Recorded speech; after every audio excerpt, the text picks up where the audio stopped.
여러분 안녕하십니까? 2019년 9월 24일 화요일 신문사설 비평을 시작하겠습니다. 먼저 조국 장관 관련된 사설입니다. 조선일보는 집 압수수색 당한 법무장관, 청와대는 침묵, 정말 나라인가? 중앙일보는 집 압수수색까지 당한 조국, 이젠 대통령이 결단해야 한다. 동아일보는 법적이든 도의적이든 정치적이든 조국 당장 물러나야. 매일경제신문은 결국 법무장관 집 압수수색까지 이젠 본인이 결단할 때다. 문화일보는 조국은 피해자 코스프레, 여는 조국 불법을 성역 비하하고 있다라면서 총공세를 펼치면서 비판하고 있습니다. 검찰이 조국 장관 집을 압수수색했으니 물러나라고 지금 하고 있는 것이죠. 수색 전에도 물러나라고 했으니 압수수색만이 이유는 아닐 것입니다. 그런 이유로 물러날 것이라면 아예 임명하지도 않았을 것입니다. 문재인 대통령은 조국을 장관으로 임명하면서 법무장관 할 일과 검찰 할 일이 따로 있다고 했습니다. 문재인 대통령이 검찰총장과 법무부 장관을 임명해 놓고서 둘이 한번 겨뤄보라는 꼴이 된 것이죠. 확실한 승부가 안 나면 국민 여론 추이를 보고 판단하겠다는 의도도 보입니다. 심판이 없는 이전 투어 게임이 계속되고 있습니다. 조국을 장관으로 임명할 수밖에 없는 불가피한 이유가 있겠지만 서로 물러설 수 없는 막다른 길목에서의 승부가 펼쳐지고 있는 꼴입니다. 문제는 나라가 진영으로 분리되고 있다는 점과 도대체 우리 사회의 정의라는 것이 무엇인가 하는 그 대혼란에 빠져 있다는 것입니다.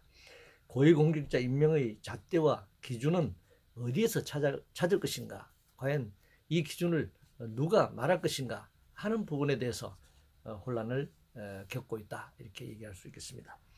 공공기관장 관련해서 동아일보는 공공기관장 자동 물갈이법 경영 안정성 독립성 해칠 우려가 크다라는 제목의 사설에서 대통령 임기가 끝나면 129개 공공기관장 임기도 동시에 종료하게 한다는 그런 법에 대해서 우려하고 있네요. 현재처럼 공공기관장 임기 중에 대통령이 바뀌면 공공기관장의 위치는 매우 불안해집니다. 입장이 달라도 버티는 경우가 있고 알아서 관두는 경우가 있고 아니면 수사 등 압박을 통해 강제로 물러나게 하는 등 여러 가지 경우가 발생합니다. 그렇게 혼란스러울 바에는 정권의 임기와 함께하는 것이 나을 수도 있겠습니다. 문제는 그렇게 될 경우 그렇지 않아도 정치권의 낙하산 인사가 일반적인 현실에서 비전문 정치인들이 공공기관을 독점하는 문제를 낳게 될 우려도 있습니다. 이를 보완하는 제도와 함께 검토해 볼 수 있겠습니다. 가짜뉴스 관련해서 동아일보는 관주도 가짜뉴스 통제, 언론 자유 침해할 위험성 경계해야 한다라고 주장하고 있습니다.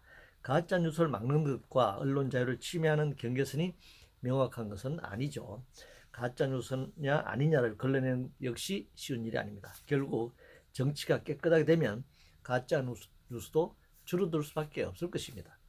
사회보장 관련해서 조선일보는 문재인 선심 청구서 국민에게 계속 날아들 것이라는 제목의 사설에서 고용보험, 건강보험 등 4대 사회보험 보험료를 급격히 올리려 한다라고 하는 점을 지적하고 있습니다.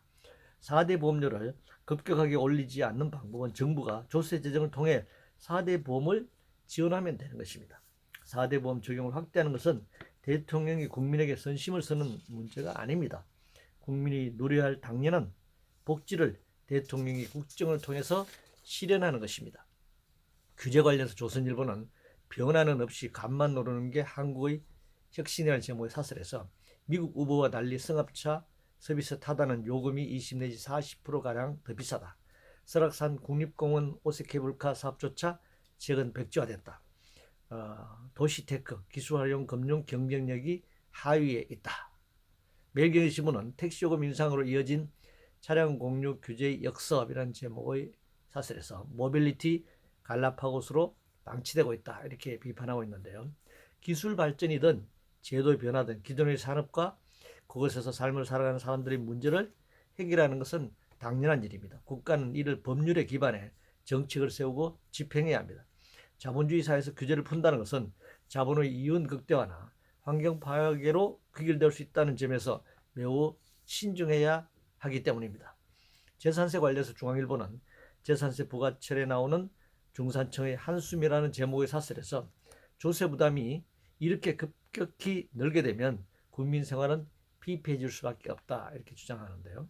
현재 한국의 조세 부담률은 OECD 평균에 미치지 못합니다. 그렇다면 유럽 등 다른 나라 국민들은 피폐를 넘어 모두 나락으로 떨어졌다는 것인가요? 세금을 누진적으로 많이 거두어 복지를 늘리면 국민의 평균적 삶이 개선되는 것입니다. 세금을 적게 걷는다고 해서 국민 복지가 높아지는 것도 아닙니다.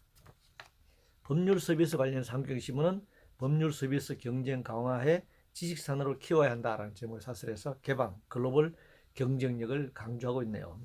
법률이 사회적 약자를 보호하는 데 중점을 둬야 하는데 글로벌 경쟁으로 나아간다면 결국 법률가들은 수입료를 많이 부담할 수 있는 부자나 기업가들을 위해 활동할 수밖에 없습니다. 이 경우 무전유죄, 유전무죄처럼 법의 형평성과 정의는 사라질 것입니다. 주 52시간 관련해서 한국경신문은 주 52시간에 화이트 칼라는 제외, 지금이라도 적용해야 한다는 제목의 사설에서 국무총실사나 경제인문사회연구회 소속 26개 국제연구기관 예를 들고 있는데요. 법정 노동시간 40시간은 어디 가고 주 52시간을 당연시 하면서 논리를 전개하는지 다시 한번 묻겠습니다. 탄력 근로제 등으로 주 52시간보다 더 늘리는 공리를 할 게 아니라 주 40시간 이하로 노동시간을 단축할 법과 제도를 마련하는 것이 우선입니다. 연구 종사자들이라고 해서 밤새워 연구할 수 있는 것이 아닙니다. 그렇게 연구하는 노동이 다른 노동과 다를 수 없습니다. 그렇게 한다고 해서 또 연구 효율이 올라가느냐? 그런 것도 아니죠. 성장론 관련 삼경신문은 소득주도 성장과 민부론 놓고 치열하게 토론해보자 라고 주장하고 있습니다.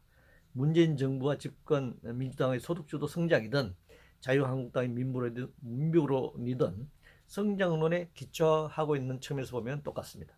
성장이 한계에 직면한 분명한 현실을 무시하고 성장만 부르짖고 있습니다. 성장의 과실을 제대로 분배하는 정책이 절대적으로 필요한 시점입니다. 빈부가치와 양극화가 계속 벌어지고 있기 때문입니다. 안보 관련해서 매일경신문은 서해엔 중잠수함, 동해엔 러폭격기, 한국 안보 이대로 괜찮나? 라고 비판하고 있는데요. 한반도 주변 4대 군사강대국들이 존재하는 한 이런 상황은 앞으로도 계속될 것입니다. 문제는 이를 어떻게 관리하는가 하는 점입니다. 한미 동맹에만 매달려 한반도를 중심으로 신냉전 지세를 강화함으로써 군사적 긴장이 높아지고 있습니다. 따라서 다자간 군사 외교 관계를 통해 한반도와 동북아 지역에서 군사적 긴장을 완화할 새로운 전략을 마련하는 것이 필요하다 이렇게 생각합니다. 한미회담 관련해서 문화일보는 북도발 외면하고 김정은 띄운 문 트럼프 회담 왜 했나 라면서 비판하고 있는데요. 트럼프는 북미 실무 대화와 3차 북미 정상회담을 원하고 있습니다. 따라서 지난 3차례 북미 회담 이후 북한이 핵실험을 하지 않은 점을 들어 도발하지 않았다고 생각하는 것이죠. 북한의 미사일 발사는 도발이 아니라 통상적 군사훈련으로 간주하고 있는 것입니다. 그런데 한국의 수구보수 자본신문들은 북한의 미사일 발사를 도발이라고 규정하고 트럼프의 북미 회담 취지를 비난하고 있습니다. 한반도 비핵화 과정은 그렇게 간단하게 진행되지 않습니다. 매우 복잡한 함수 관계가 있기에 장기간에 걸쳐 우여곡절을 겪을 수밖에 없다라고 하는 측면에서 인내하면서 기다리고 지켜봐야 한다 생각합니다.